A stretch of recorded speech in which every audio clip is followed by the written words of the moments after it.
আসসালামু আলাইকুম রহমতুল্লাহ। আমরা একটা স্ট্যাপলার কথা বললাম, যে স্ট্যাপলার মেশিন দেখতে পাচ্ছেন, যে বাচ্চার বাড়তি চামড়াটা স্কিনটা। তো আমাদের সাথে বাচ্চার মা উপস্থিত আছে।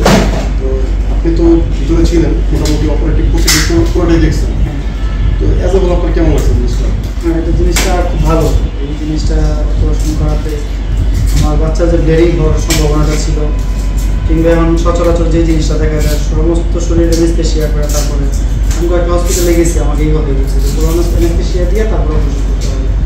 তারপরে আপনার ভিডিওটা দেখলাম, ওইটা দেখে মূলত আপনার এখানে আসা যে উদ্বুদ্ধ হইলাম যে আসলে এটা খুব ভালো লাগলো, আর সরাসরিও দেখলাম, খুব ভালো লাগছে।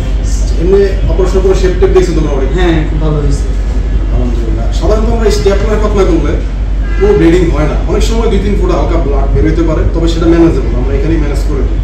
হ্যাঁ, পরবর্তীতে ব্লাড বের হওয়ার চান্স খুব কম। অনেক সময় বাচ্চা যদি আঘাত পায় জোরে, সেক্ষেত্রে হইতে পারে একটু, সেটা খুবই স্বাভাবিক, যেভাবে করেন আপনি আঘাত পেলে অনেক কিছু হইতে পারে। তবে অপারেশনের টাইমে এটা খুবই নিট অ্যান্ড ক্লিন অপারেশন, কারণ এই ডিভাইসটা একবারই ব্যবহার করা যায়, সিঙ্গেল টাইম ইউজ। সো এটা প্রেস করার সাথে সাথে একদম আমরা মাপ নিয়ে নিয়ে আগে কোন সিস্টেমে কাটবো, কতটুকু কাটবো।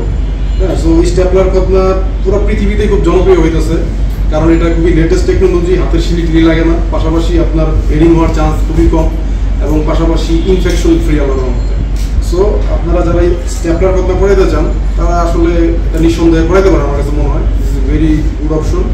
এছাড়াও আরও সব ধরনের কথা আমরা করি, স্ট্যাপলার কথা বলেন, যত ধরনের ডিভাইস কথা আছে সবই আমরা করি, নর্মাল কথা থেকে শুরু করি, ইভেন যাদের খতনা করাইছেন আজাম দিয়ে খতনা ঠিক মতো হয়নি, সেগুলো কারেকশন করে দিই।